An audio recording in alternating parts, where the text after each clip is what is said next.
Johnny Carson presided over late-night television with an unshakable, cool confidence for 3 decades.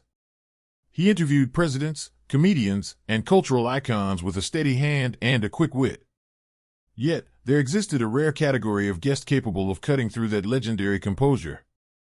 These were the women whose beauty was so profound, so era-defining, that it momentarily recalibrated the energy of the Tonight Show stage. Their presence transformed Carson's desk from a comedian's battleground into a showcase of Hollywood's most dazzling glamour, sometimes leaving even the unflappable host visibly charmed, slightly nervous, or delightfully off balance. This is an exploration of those unforgettable appearances, where timeless elegance and captivating charm met the king of late night. Doris Day's arrival on September 2, 1974, was treated not as a simple guest booking, but as a genuine television event. Carson, who openly admitted to being a fan since her first record, welcomed her with a reverence typically reserved for visiting royalty. Here was America's sweetheart, the quintessential girl next door whose career spanned music and film, stepping into the late-night arena. The magic of Day's appearance lay in her disarmingly warm and approachable presence. She discussed stepping back from the spotlight and her profound love for animals, topics that grounded her immense stardom in relatable humanity. When Carson gently prodded about her singing hiatus, her playful, self-deprecating admission of being rusty, John felt intimate and genuine. She wasn't a distant idol, but a warm presence whose classic movie star polish felt effortlessly accessible. Carson reportedly reflected that Day possessed a unique calm energy that transformed his studio desk into a comfortable living room, blending old Hollywood elegance with relatable ease. In stark contrast to Day's sunny warmth was the cool, composed glamour of Angie Dickinson. Dickinson brought a mature, confident sophistication to the couch. Her sharp eye contact and unforced elegance needed no punchline to land, her sheer composure was the statement. She and Carson shared a notably playful, devilish chemistry that seemed to spark spontaneously, without rehearsal. In one memorable exchange, she deftly handled audience speculation about their relationship with a witty, "Wouldn't you love to know?" This confidence allowed Carson to shift gears entirely, engaging her in casual card tricks and poker talk. The segment felt less like a formal interview and more like a relaxed, flirtatious conversation between two savvy professionals. Her vibe was sophisticated without being distant, making the performative space of a talk show feel natural and intimate.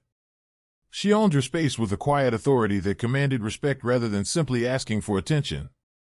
Then came Bo Derek, a guest who arrived not just as an actress, but as a full-blown cultural phenomenon. Her appearance in the film 10 had crystallized a very specific late 70s ideal of beauty, and she carried that aura onto Carson's stage. Soft-spoken yet visibly self-possessed, Derek sat with a calm that acknowledged the massive public obsession surrounding her image. Carson himself seemed momentarily disarmed, famously stumbling through a compliment about her being a pretty lady and musing on how tiresome constant praise must be. He even joked to producers that she looked like the exact person the era was obsessed with. The fascinating dynamic was watching Carson, the master interviewer, guide a conversation with someone whose image preceded every word. Derek, for her part, handled the intense spotlight with a placid grace, comfortable in the center of a pop culture hurricane she helped create. No star understood the dual edge of being a beauty symbol better than Raquel Welch. Her Carson appearances were masterclasses in self-aware glamour. She would arrive in stunning, attention-commanding outfits, like the brilliant white dress that prompted Carson's sheer whiteness test joke, and immediately engage in witty, intelligent banter about the very image she projected. Welch talked openly about being labeled a sex symbol while consistently demonstrating she was so much more. Her appeal was this potent combination. She looked every inch the classic movie star but conversed with the sharp, playful confidence of someone in complete control. She controlled the narrative around her beauty, never letting it become the only topic. This allowed Carson to relax into a more conversational, equal partnership. Her magnetism came from the surprising fusion of breathtaking glamour and evident, quick wit. Sophia Loren brought a different kind of power to the set, the warm authority of a European screen legend. Her presence felt monumental. With her captivating accent and stories of Italian cinema, she carried an old-world movie star aura that made the interview feel larger than a standard guest spot. Loren mixed profound personal stories, like her lifelong tradition of wearing something red for luck, with a commanding, elegant grace. She didn't chase laughter or applause, she simply commanded respectful attention through the sheer weight of her experience and personality. Her laugh was infectious, her smiles radiant, and she treated Carson not as a fanboy, but as a peer. This equilibrium shifted the dynamic. During her segments, Carson often listened more than he talked, captivated by the living history and charismatic wisdom sitting across from him. If Lorraine represented regal authority, Anne-Margret brought pure, unrestrained performer's electricity. She didn't just visit The Tonight Show, she took it over. Her appearances were full-scale productions. She would sing live with the band, perform dynamic dance numbers, and turn Carson's desk into her personal Broadway stage.